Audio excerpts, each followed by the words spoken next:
Welcome to the Along the Way podcast, your place to become an equipped and encouraged parent so you can experience God's absolute best for your family. Hey everyone, welcome to the Along the Way podcast. My name is Tim LaPointe, and I'm here with our next generation pastor, Bruce Roberts, here at Shoals Church. And we're really excited to be talking to you today about really the topic is how do we approach extracurricular activities in sports? And really today I think, Bruce, we're leaning sports, but really anything that we talk about is applicable to those extracurricular activities.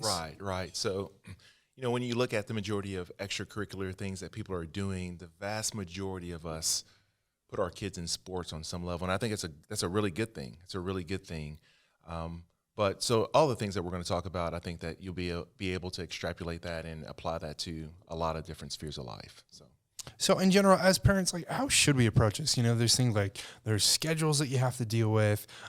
There's even the question of, okay, my 4-year-old wants to try out soccer, but maybe they're not the most gifted athlete at this point. So is it worth my time to invest in that kind of deal and make that sacrifice for our family? So just give me a general overview of how should we approach that? Yeah. So even early on, one way that we thought about it as a family, so me and Andrew, we would sit down and kind of think through these things. All of these things, whatever extracurricular activity, whatever sport it is, at the end of the day, it's a tool. It's a tool, and that's how we've approached it. So the family unit is where character is being formed. That's where we're shaping that. We're leaning into that. We're pouring into that. The family's where we know our kids, we understand our kids. That's the advantage of being a parent. We see our kids on the regular, so that's going to be the majority of where character formation is going to take place. So anything that we introduce to our kids, that we bring into our home, or let our kids be a part of, we want to look at it and we want to leverage it first and foremost as a tool, as an extension of us. So we see school that way, we see sports that way, we see all of those things in that way as a tool. So what are the pros of getting our kids plugged into something like t-ball or soccer or basketball, something like that? What are the benefits to our kids as we're raising them up to getting them involved in something like that? One, sports are awesome, right? Yeah. When I think about sports, I think about sports like music. There's enough of it out there for everybody, right? There has to be something out there that we kind of lean to and we're drawn to in some form or fashion. And I think that being part of a sport or a team can help tease out some of those things. So regardless, first and foremost, what we want for our kids is that we want them to learn about God, what God wants for their life, and to follow him in whatever arena that they're in. So when we put them in these opportunities, these arenas, so if they're playing t-ball, basketball, football, or gymnastics or soccer or whatever they're in, those arenas are going to be unique opportunities to tease out certain things and to see things in our kids that we wouldn't typically see possibly in the home. So I love sports because you're part of a team. A lot of times you're able to be part of a team. So right off the bat, you're learning, hey, how do I interact with different people, different peer groups? How do I interact with someone who's in an authoritative position? They're not a teacher in school, but they're still my coach and they're teaching. How does my kid respond to their coach? How do I, as a parent, respond to? Yeah. The person coaching my kid. So I think that there's a lot of value in what a child can learn and what you can learn about your child when they're on a team dynamic. For sure. So, but, as much as we talk about there are pros to this, I'm sure there's also cons as well. It's something that my wife and I, we've got young kids right now, but we're starting to get into some of that, and even things like our schedule. How do you deal with that and fitting that in? So what are some of the cons that, if parents are weighing whether or not they should get their kids plugged into something, what are some of those cons that they have to consider? Yeah, so early on, we tried to buy all kinds of stuff. So we bought a lot of the sports stuff. We had the bat and ball. We had the soccer ball. We have nets in our backyard. We have a basketball. We have a football. We have, because honestly, on some level, I just wanted to see okay, when they have access to these things, what do they naturally kind of, roll to? What do they go to Right. naturally? What do they like playing? Um, so, because I didn't want to let's just try all of them. Let's just, we can't try every sport. We can't try every extracurricular. So is there a way that early on I can get an idea of what their bend might be, what they might be more naturally interested in? So we don't have a limit, we have limits on our time. So I think that's one of the challenges of parenting. You have a limited amount of time to do the things that you need to do and want to do. And with a child or multiple kids, it just starts filling up time. So as much as we want to give our kids opportunities, we have to also think about, hey, there's not one kid that's more important than the family, the family Right. as a whole. You know what I mean? Yeah. We can't disrupt the family for one kid or even because of any extracurricular. They're called extracurriculars for a reason. They're not necessarily necessary for life, but they're great tools. They're great tools. So we just want to make sure we're using the best tools for our kids. Yeah, so my wife and I, we had a conversation recently. We were talking about my 4-year-old who's really big into baseball, loves watching it, loves playing it, Yep. seems to have a kind of knack and talent for it. Does he take after dad? Is that what it is? I don't think he actually takes after dad Okay. in the skill level. I think he's beyond me in that point. Already. Yeah, no. But I would love to plug him into T-ball. And I've been talking to my wife about it and saying, hey, when spring comes around, I really want to get him plugged into T-ball. I want to give him every opportunity that I can afford him.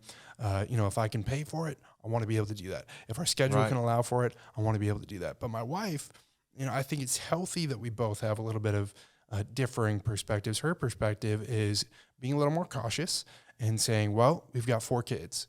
And so how do we balance his baseball schedule if he's going to have a practice and a game during the week? How does that fit into what the other kids are doing? And then if we give him the opportunity to play T-ball, do we then have to consider what our other Right. kids are doing, even if they may not have that same level of passion for the other things?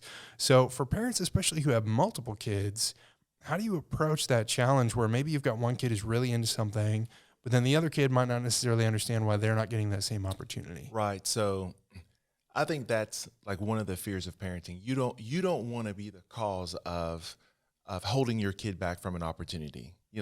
For most of us as we're parenting, we're actually actively trying to give our kids opportunities we didn't have. Like that's kind of laced into kind of our worldview of parenting on some level. And there's some health in that, and there's some things can be detrimental with that.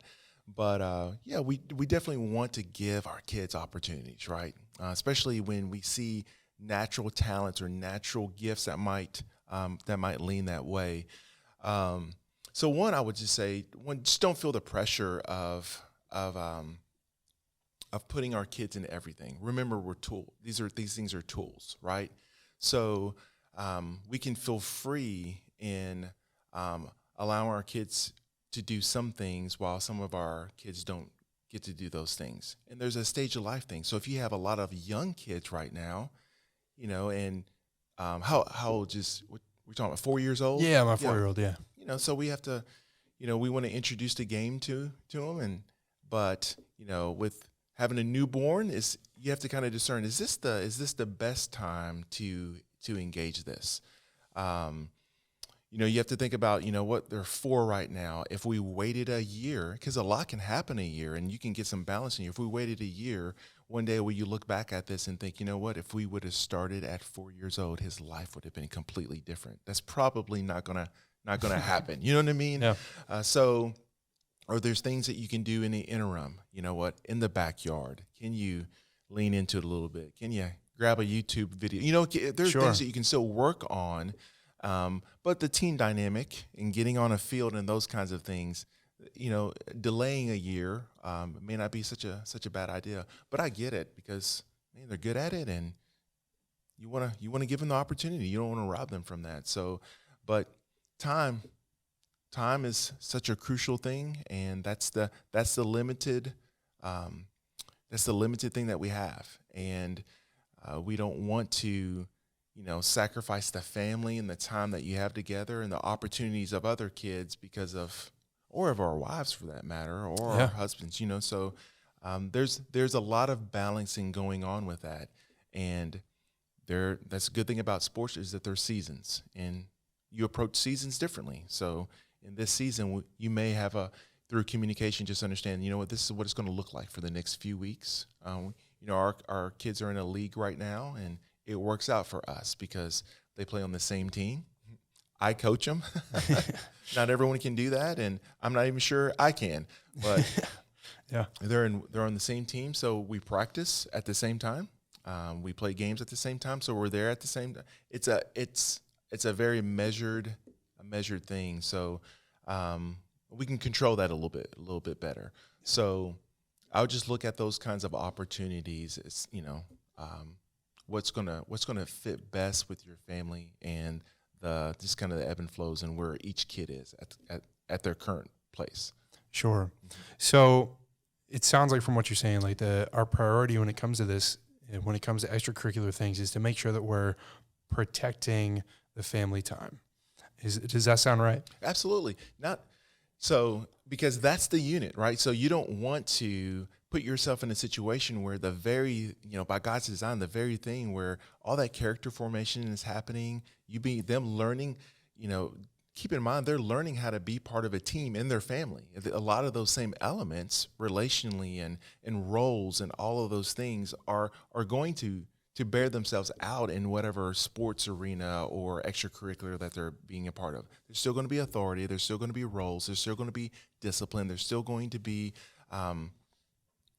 just things that they're going to have to employ that they've learned in the house. Yeah. So, and if we're still trying to really instill faith in our kids and how that, teases its way out in life, we want to make sure that, one, we're not disrupting our family, but also that we're also part of another family, a spiritual family called a church. So we want to make sure that we're still maintaining the priorities. Yep. You know what I mean? Again, these are tools, but there are some things in life that are necessary, that are not, that we don't want to give on. And we've talked a lot about patterns and establishing patterns. So in that, we want to make sure that with the patterns that we're establishing our kids, when sports are introduced, when any extracurricular activity is introduced, we're teaching them on the pecking order. Mm-hmm. We're teaching them what matters the most. Matters the most. So with time and what we give our time to, and what we're going to, what we're going to be busy doing, will those extracurriculars pull away from these main things, our home life and our church life? Yeah. So I definitely, that would be the encouragement is, don't let extracurricular and sports pull and put a strain on those things, because those things are necessary. So let's say we've got a parent listening today who's on the fence.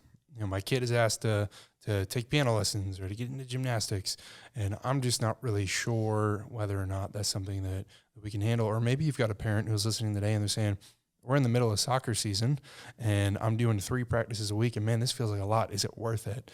Mm-hmm. What would you say to somebody of, like, when is it?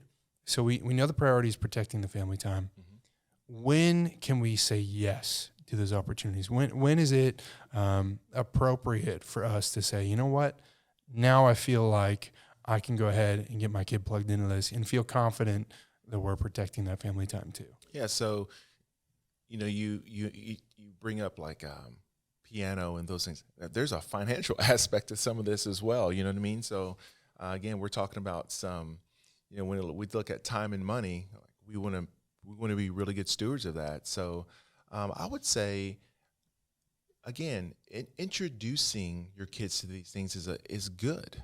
It's good. So if you want your kids to play piano and it fits the schedule, and it's a half an hour long or an hour, however it is, and it fits, then say yes. I would say yes as much as you can.